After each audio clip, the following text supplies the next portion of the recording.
So my topic is, why are we so resistant to trying new things as mediators?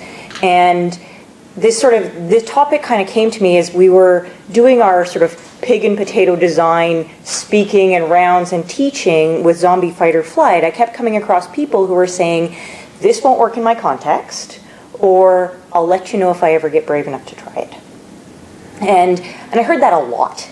Or I check in with people later and they'll be like, oh, I haven't been brave enough to try it, though it probably would have been really good with these sets of families I've worked with or these other places. And I'm like, okay, so this is really interesting. And then I was talking with a small business client about solving a problem that they had, and we're talking, and he's like, well, I'll let you know if I ever get brave enough to have this conversation. I'm like, oh, that's interesting. And I'm like, well, why? What about something like mediation? Could you bring something? Oh, that wouldn't work in this context.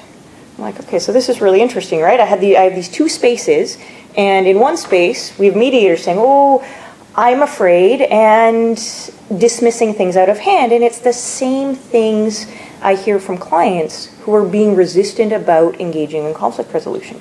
And so then going back and looking at a lot of the research and literature on this, what we find is that those things that are new and the things that we're afraid of or things that are really hard to do are exactly the kinds of shifts we're asking our clients to make to engage in these kinds of resolution processes. And yet, more and more often, I'm finding that when I talk to people, we're afraid to make ourselves do them. And so I found this piece really, really interesting. Why are we afraid to do this? And yet, we're asking the people that work with us to do it over and over and over and over again. And to me, this is sort of one of the pieces where it's like, how can I engage in this work and ask people to do these things over and over again if I am not brave enough to do them myself? And so this is kind of a question that I wanted to pose to the people that are doing mediation work. If you can't try new things, because that's what you're asking your clients to do. And if you can't be brave enough to do these things that are awkward or uncomfortable, because that's what you're asking your clients to do you understand them enough to really work with them in a way that gets them to the places they need to go? And so when I was in that kind of space and thinking about that, then we're sort of having to take the advice that we keep giving to our clients. That space where, you have to embrace that feeling being really awkward and uncomfortable, right? Maybe you have to ask for help or partner with somebody or get somebody else in the room with you.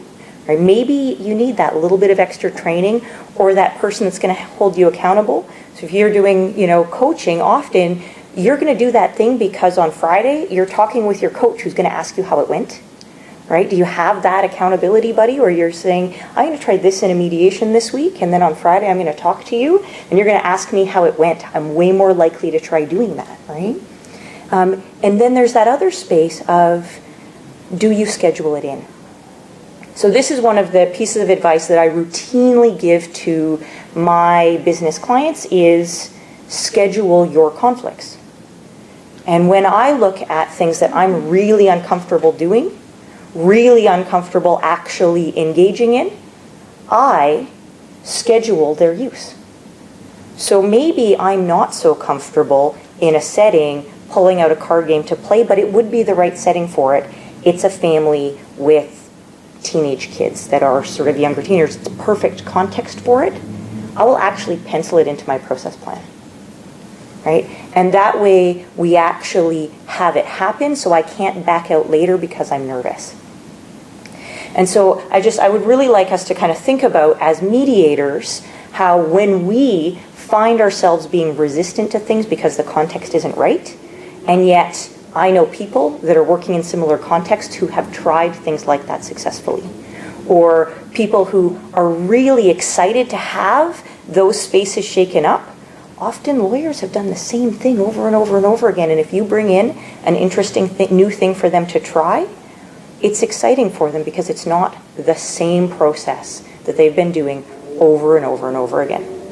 And so I really want us to think about how we continue to grow and change within our own practices. And I think I'm out of time.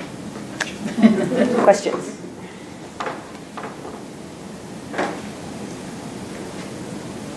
Sometimes you need time to think of what was being said to come up with a question.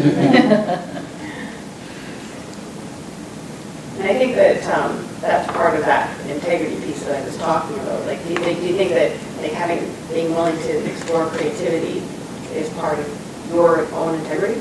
And could you repeat a little bit? So the question was, like, tying back to the integrity piece, is that pushing of creativity part of integrity? I think it is, in that personal growth kind of space where, as part of having integrity is being the best person you can be in the room. And how can you be the best person in the room if you're not attempting to incorporate new learning and new skills?